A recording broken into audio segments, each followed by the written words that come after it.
One of the greatest problems of the world is to provide food for its ever-increasing population.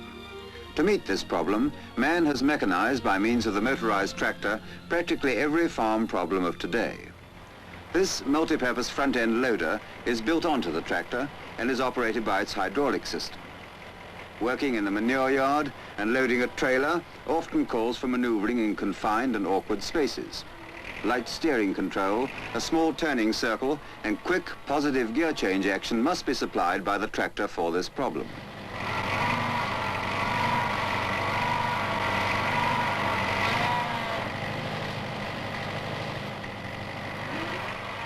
This loader, being built onto the tractor, is rather more complex in construction, and therefore its attachment to the tractor takes more time than an implement using the three-point linkage. Modern tractor designers have, however, anticipated these ingenious mechanical helps, with the result that numerous engineering aids are incorporated in the structure of the tractor. These aids are designed to assist equipment manufacturers in the rapid attachment of their implements to the tractor.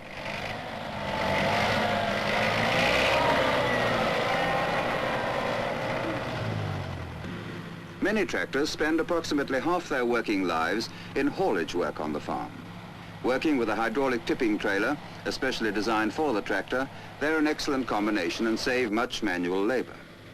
Capacities of 3 tons combined with high road speeds, provided in the design of the tractor, enables a wide variety of farm work to be done quickly and economically, with a consequent saving in time and cost. A useful accessory on any farm. These trailers have hinged and detachable sideboards and ends and are equipped with overrun brakes.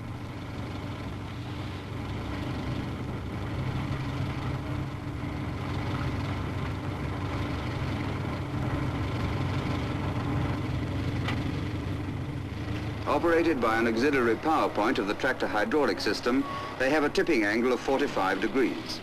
This makes sure of unloading the stickiest of loads.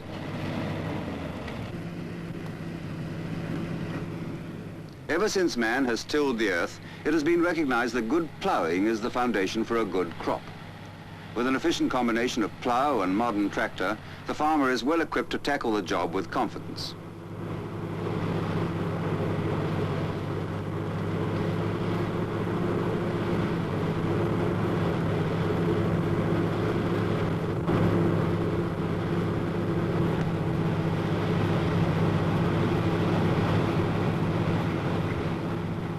Through the ages, the design of ploughs has been continually improved, till today we have the reversible type. The reversible plough avoids the necessity of marking out, thus saving valuable time and reducing idle headlands to a minimum. It also eliminates openings and finishes, making less possible damage to combines, binders, and other following machinery. The single furrow deep digging reversible plough is easily attached to the tractor three-point linkage. To enable it to cut its maximum furrows 16 inches wide and 14 inches deep, ample engine power and wheel grip must be available. The well-balanced, easy-to-operate plough reversing mechanism automatically locks it in the desired position, while its controls are within easy reach of the tractor driver.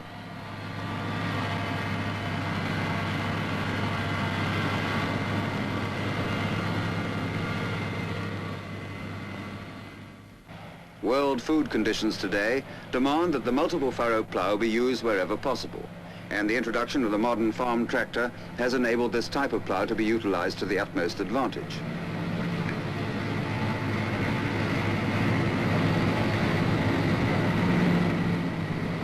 Specially designed and manufactured for use with the tractor shown here, this 3-furrow mounted plough embodies all the up-to-date features of modern design.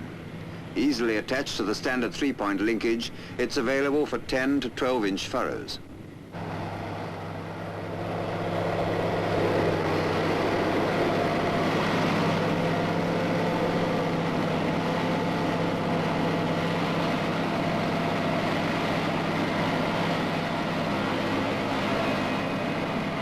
The choice of a wide variety of furrow bottoms enables the farmer to make use of this plough in all types of soil.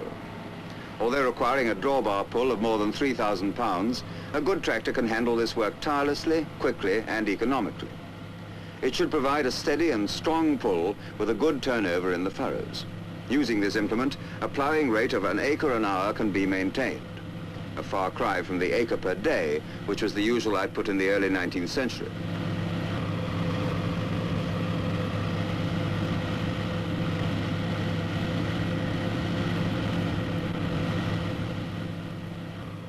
The disc harrow has often been described as second only in importance to the plough. It is unrivaled for cleaning the land of stalks and stubble, breaking down clods left by the plough, controlling weeds, and providing a firm, even tilth for the seedbed. Apart from these uses, the disc harrow, handled with care, can play an important part in improving soil aeration and increasing moisture content.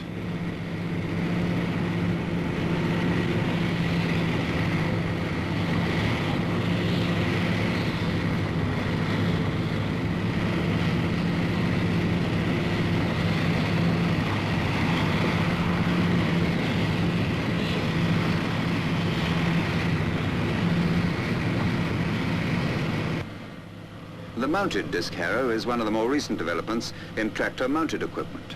Its compact design and short coupling make it ideal for working in confined and awkward areas, and it can easily be attached to the tractor by one man in a few minutes. The angle of both gangs of discs are adjusted simultaneously by a hand screw control within easy reach of the driver. The front gang throws the earth to the right and the rear gang to the left, thus cutting out ridges and leaving the ground absolutely level.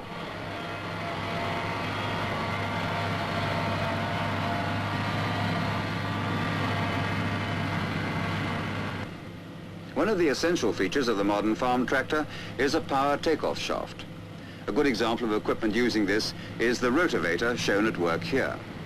It's carried by the tractor hydraulic linkage, and complete rigidity between implement and tractor is assured by using the patented check struts. This rigidity is important for rotary tilling.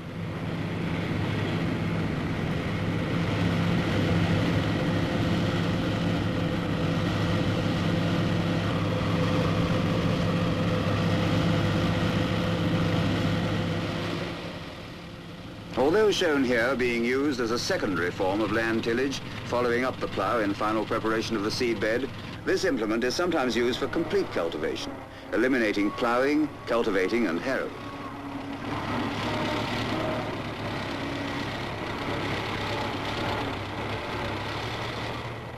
Each year, more power-driven implements are developed to operate in conjunction with this form of tractor power.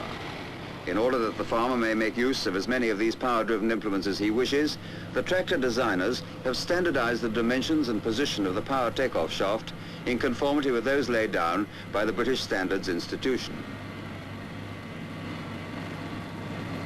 In days gone by, hoeing and weeding between crops was not only extremely laborious, but took up many valuable man-hours. Row crop work still calls for care and attention from the operator, especially when the plants are young and difficult to see. The versatility of the modern tractor, plus a mechanical hoe, has however once again come to the farmer's aid. In order that hoeing and weeding may be carried out without damage to crops of varying row widths, a wide range of wheel track adjustments are available on the front and rear axles of the tractor.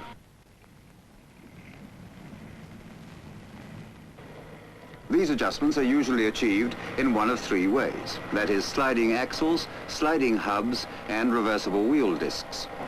In actual fact, all three methods are incorporated in the design of the tractor shown here at work.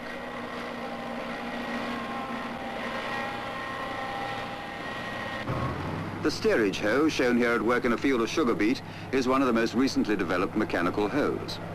Mounted on the tractor's standard three-point linkage, it is steered by a tiller bar and link mechanism which bolts direct to the tractor's rear axle case. It has independently sprung shares and adjustable disc attachments.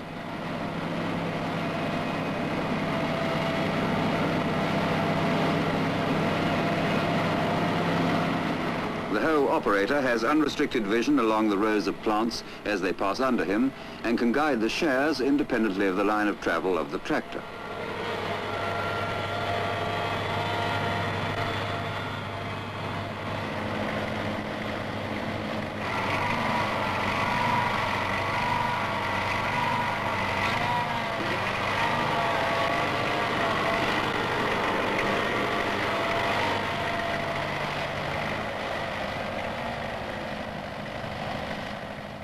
A low, steady tractor speed is an asset on this type of work and is a feature of the tractor shown.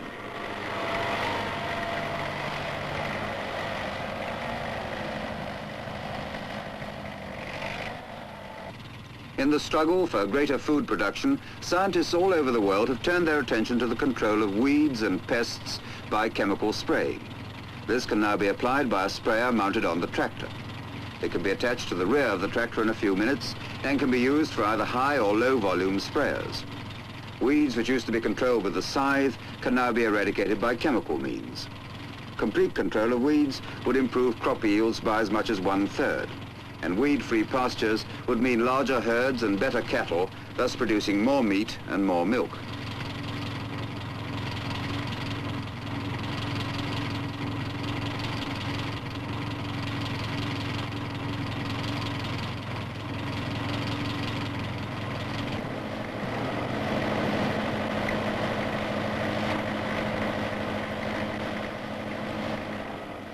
The rapid development of weed killers has brought these aims nearer, and it's also caused an equally rapid development in methods of application of the weed killer.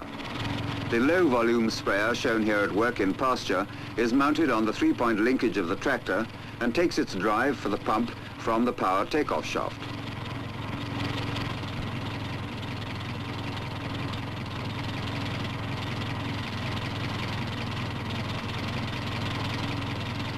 With a tank capacity of 40 gallons, the sprayer has an average spraying volume of 6 gallons per acre at a pressure of 30 pounds per square inch when fitted with standard nozzles. Alternative nozzles for other capacities are available.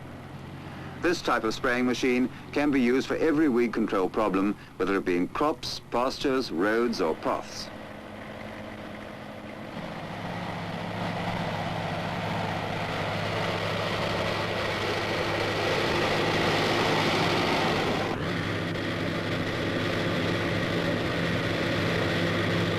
Its 20 feet wide boom affords large coverage, and the angle is adjustable for spraying terraces or ditches, and whilst rigid in operation, folds easily on either side to clear obstacles. By adjusting the concentration of the fluid to the speed of the tractor, it's possible to cover a large area in a very short time.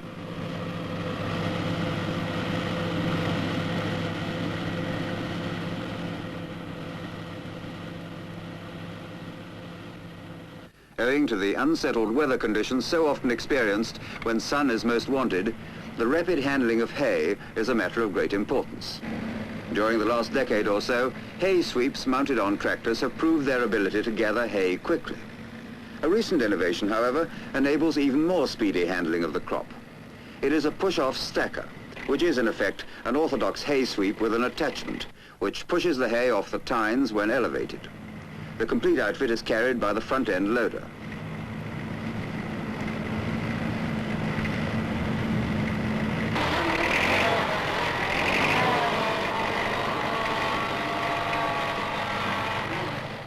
This combination of implements sweeps, lifts and stacks those haytime worries.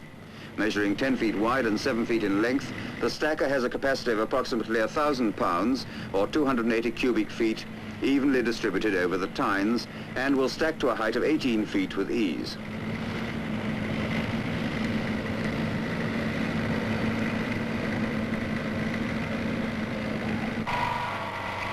Completely hydraulic in action, the loader is operated by the auxiliary power plug of the tractor hydraulic system, while the push-off gate is controlled by a two-way valve connected to the cylinder power plug of the tractor.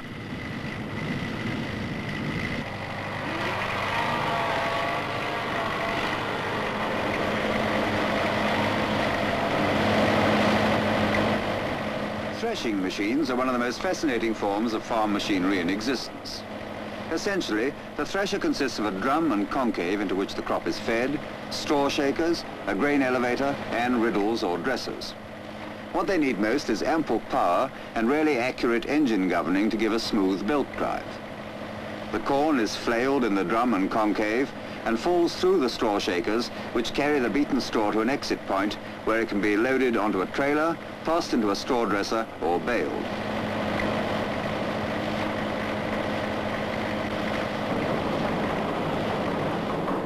Where it is necessary for the straw to occupy a small space, or when it has to be transported, the baler is the best machine to use. Properly handled, the average baler will deal with all the straw which comes from the thresher, the bales being tied by string or wire, and of such size and weight that they can be carried by one man.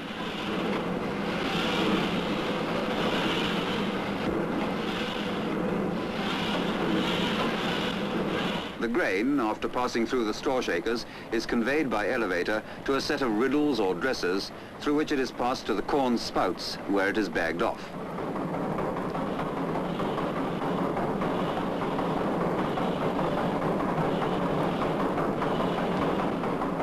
Thermostatic control of the engine cooling is essential in maintaining an even temperature. This kind of work is tough on the tractor, and only the best can stand up to the long hours of slogging built work. The portable hammer mill brings home grinding within reach of every farmer.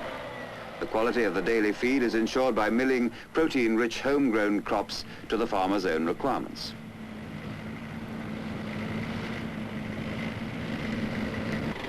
The mill is mounted on the three-point linkage of the tractor and driven by a belt pulley geared to the power takeoff shaft.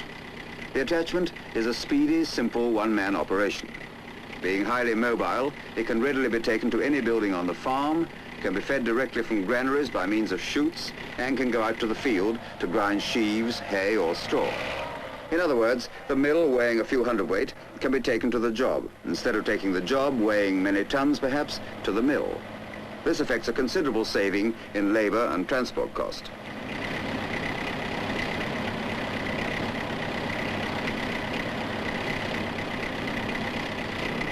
The farmer can enjoy these benefits if he has a tractor with an engine capable of producing the power required. To obtain maximum output from this hammer mill, up to 30 horsepower is needed. As an example, it can produce 30 to 35 hundredweights of oatmeal per hour through small screens. Various screen sizes are available to suit the weight and volume of the material going through the mill. For this kind of work, a really well-governed, powerful engine is essential.